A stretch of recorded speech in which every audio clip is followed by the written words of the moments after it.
Welcome to another episode of Dashboard. Every Monday, Gene Marks and I talk about the issues we think business owners should be monitoring this week. Gene is president of the Marks Group, a consulting firm that advises small businesses, especially about their technology needs. He also hosts his own podcast, Small Biz Ahead, with The Hartford Insurance. You can find it at sba.hartford.com. Welcome, Gene. Welcome. Thank you very much, Loren. How was your weekend? My weekend was great. The weather was beautiful. Watched the Phillies a little bit, but let's not talk about that. Yeah, me too. I was down the shore all weekend. The weather was really good as well. A little bit of beach time. Rode my bike. It's great. I'm happy to be back. All right. All refreshed and ready to go. You recently wrote about Intuit's purchase of Mailchimp.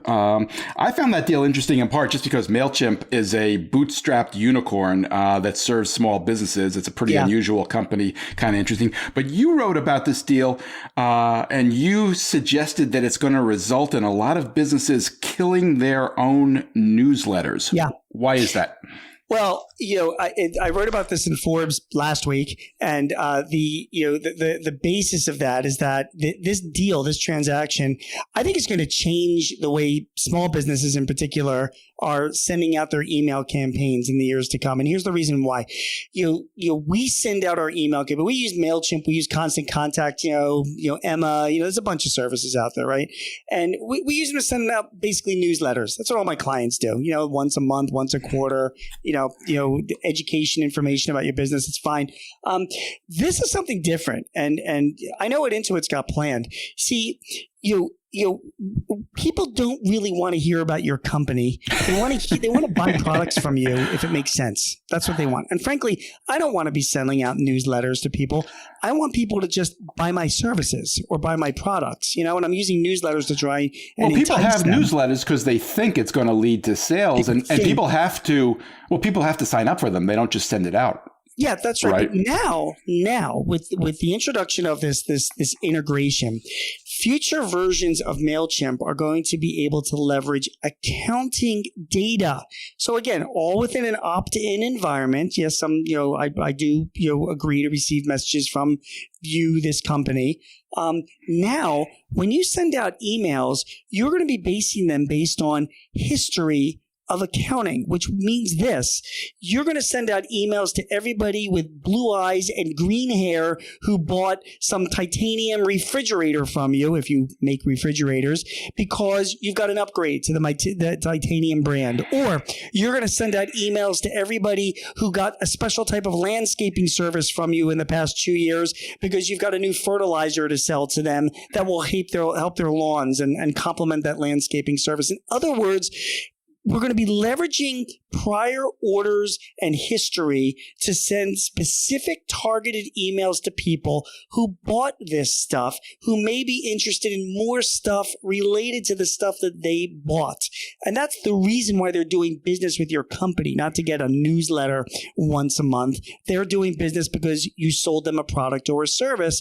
And we're going to leverage that accounting history going forward to be able to send out emails. And only larger companies are able to do that. When we start integrating Mailchimp with QuickBooks, which is used by millions of small businesses, I think it's going to change. We're going to get rid of the newsletters and start sending more targeted emails to our customers. So this hasn't happened previously because you haven't had the two elements in one house, the accounting software QuickBooks and these email services or CRM applications, they say they integrate. They don't integrate. They synchronize contact data, basically. So, okay, I add a customer to QuickBooks. It winds up in my Zoho or my Salesforce. Fine. But, what really is needed is the transactional history, the accounting data, the order data from the past. That's the data that we want to leverage our emails off of. And that just does not happen in this world right now. So for those people who you've just gotten excited about this possibility, when do you think this will be available? I think it's sooner rather than later. I don't think this is a really hard thing for people to be able to do. I think it's going to be available for QuickBooks Online customers, though, because that's where the integration is the easiest to occur. So if you're still back in the world of QuickBooks Desktop or QuickBooks Enterprise, I think you're going to be looking at a longer time frame, if at all. And I think Intuit is going to be pushing a lot of people to move to their online products so that they can take advantage of this integration. Got it. All right. Story number 2. You also wrote recently about companies that are so desperate to fill jobs, and we know there are a lot of those, that they're getting rid of drug testing for job candidates. What's your take on this? Yeah, I think it's a long time in coming. I mean, it's funny. Some of my clients don't understand that this whole drug testing thing is really up to them. I mean, it might be regulated in certain industries. That's fair enough. But for the most part, it's up to you as the business owner. Amazon right now, there's reports out there that they are going to do away with some of their drug testing for some of their employees because, I don't know, if you're an Amazon driver, I think you'll have a different requirement. But if you're working maybe in a warehouse or if you're even in the office, who cares if you smoked a little weed over the weekend? I mean, is that really impairing your job? And plus, more than half of the states now, have legal cannabis for recreational or medical use. So is it really worthwhile tracking all of this stuff? The big thing that's driving it is that we have a big shortage of employees. And Amazon is looking to hire tens of thousands of people over the next few years. And, let's face it, there are a lot more people that they could be hiring if they got rid of that limitation. Now, I have a client, actually they're in Trenton, New Jersey, and they're a logistics company. They truck chemicals is their specialty, like, dangerous and hazardous chemicals. They're not changing their drug policy. They don't want their drivers, which is a very good thing. I live fairly near Trenton, so I'm glad to hear that. Yeah, it's a good news for you. But the bottom line is that I think relaxing those rules are right. The world has changed, and cannabis use is being used by so many people. That's the key as far as the drug. When people talk about drug testing, I'm in favor of it. Well, it is kind of weird to have it legal in so many places and yet have employers still screening for it. Yeah, and I also think that look, I'm not like a scientist here, but my understanding is that alcohol leaves the bloodstream a lot earlier than cannabis. So, like, again, if people smoked on a Saturday, it's still there the following Thursday. Even though it's obviously it's still in their bloodstream. There's no evidence of it. It gets picked up in tests, and that screws a lot of people up. So I think employers need to change their views on drugs, and particularly cannabis, because I think it'll open up for more applicants to work for you, and we're looking for people. Story number 3. By the way, Seth Rogen does like his best work when he's high on weed. So that's not right. I mean, that's a good evidence. I'm sure in Hollywood he's not getting drug tested before he gets signed to a deal, or maybe they do just to make sure he has partaken. I bet you the Grammy the Emmy Awards they'll drug test him next year. They even made him back. Story number 3. We highlighted this one in Friday's morning report. The government gave free PPP money to public companies despite warning them not to apply. This is a story that ProPublica published last week. It's kind of infuriating that, as we all know, the PPP program was set up to help small businesses. We all heard about the stories of public companies applying for these loans and getting them. It turns out they're also getting their loans forgiven. And this story actually highlighted a business and a collection of RV dealers that borrowed nearly $9 million. They actually had $31 million cash on hand when the year began, 2020. They had a great year. People were buying RVs left and right. They're a public company. Their stock price shot up more than 500%. And they got their $9 million loan forgiven. What do you think of that? Well, I can tell you this much. There's this dirty little secret out there about the Paycheck Protection Program loan. It went out to millions of small businesses, Loren, that really in the end probably didn't need it. I'm kind of okay with that, though. It was a once in 100-year pandemic. We didn't know where this was going to go. If some small businesses got more money than they actually needed at a time when we weren't really sure how bad this was going to get, I can kind of live with that. What do you think? Well, what do you think about how do you draw the line between them and a publicly held company? I mean, they're certainly not General Motors. They're of a smaller size, but just because they're publicly held, you don't think they should take advantage of the loan? Well, that's not what it was designed for. I think you're right. There is a gray area there, and it's worth thinking about. The obvious thing is that loan for a company like the RV dealer I just described probably shouldn't have been forgiven. So, why can't they pay 2% or whatever the? Yeah, it's 1%. 1%. So in further iteration of the PPP, the government did restrict it going out to publicly held companies, but this was before these loans. These loans were given before that ruling came down. Listen, I mean, there was a lot of companies that were visible. I remember Danny Meyer's company, the Shake Shack guy, Right. he got PPP loans. When he had plenty of other resources to raise capital, and he still took advantage of the PPP loan.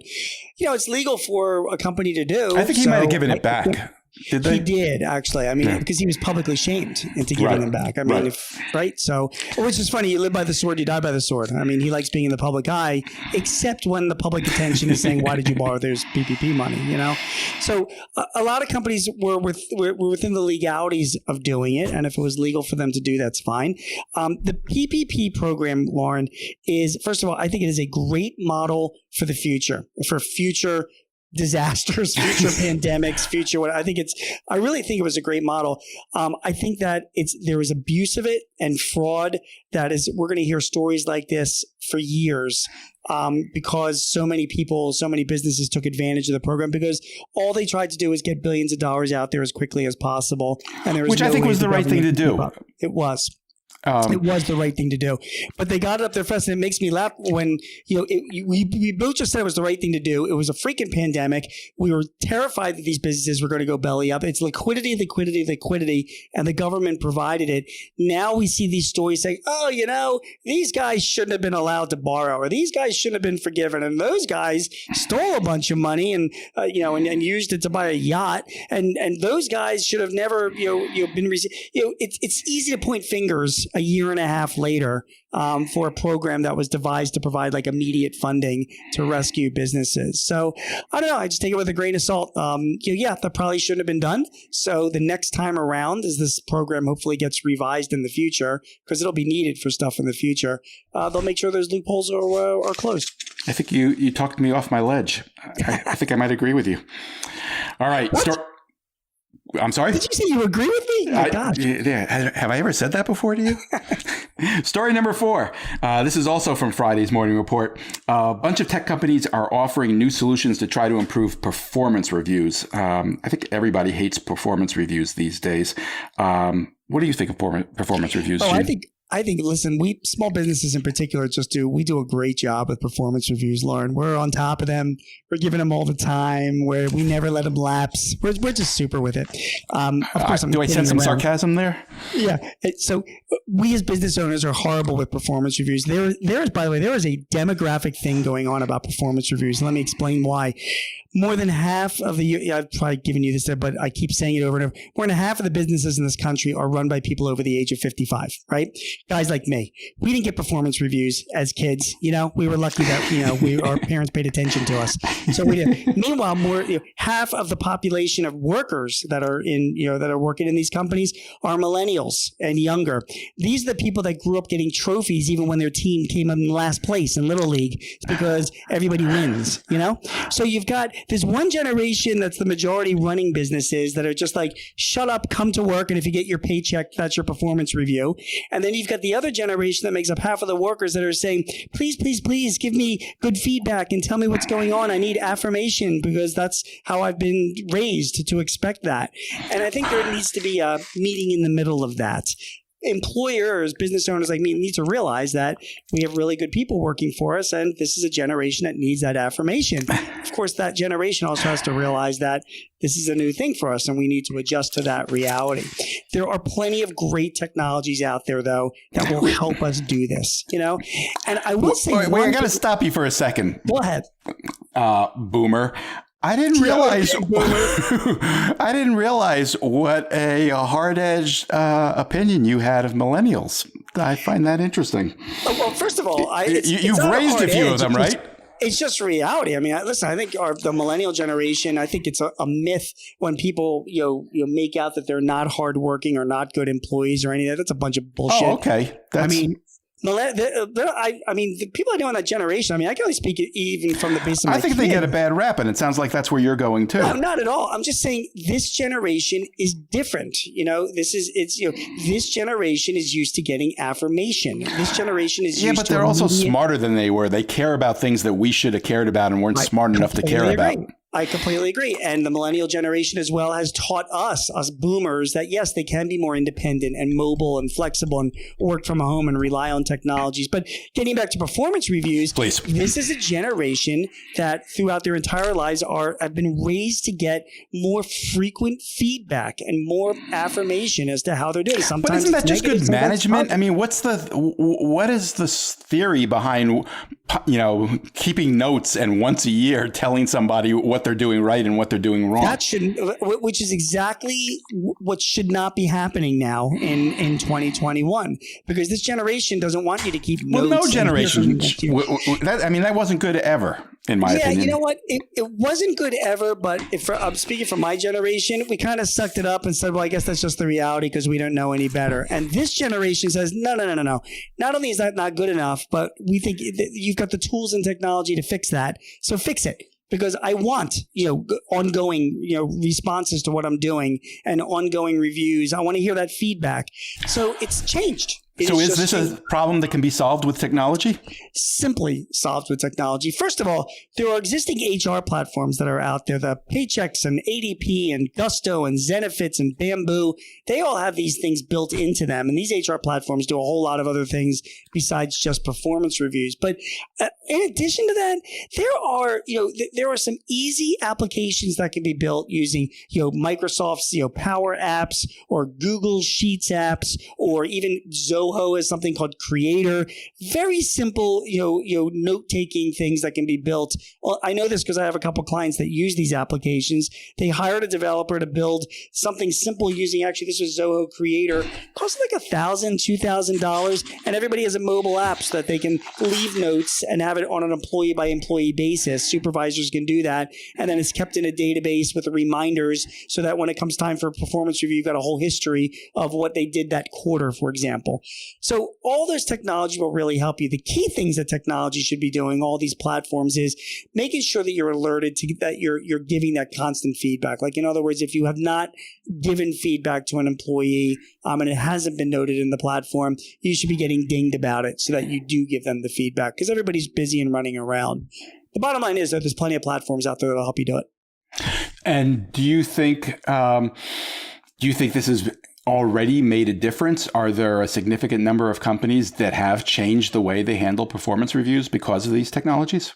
Big companies, not small companies. So when hasn't gotten to small companies yet. Yeah, when I go to my corporate clients and when I talk to, again, my kids and friends of theirs that work at larger companies, all this stuff is happening all the time. They lean on performance review applications to give them continuous feedback. Smaller companies, not as much. I actually think it is a huge opportunity for technology firms that make performance review applications, or technologists that want to build simple performance review applications, because I think you've got millions of small businesses out there that aren't doing that, and it would give them a step ahead of their competition and make them more attractive to recruit better employees and retain employees as well. Thank you, Gene Marks. Great talking to you as always. Great talking to you always. Looking forward to the week ahead, Loren, and we'll see you next Monday. You can learn more about Gene's business at marksgroup.net, and you can hear his weekly podcast, Small Biz Ahead, at sba.hartford.com. Have a great week, everyone.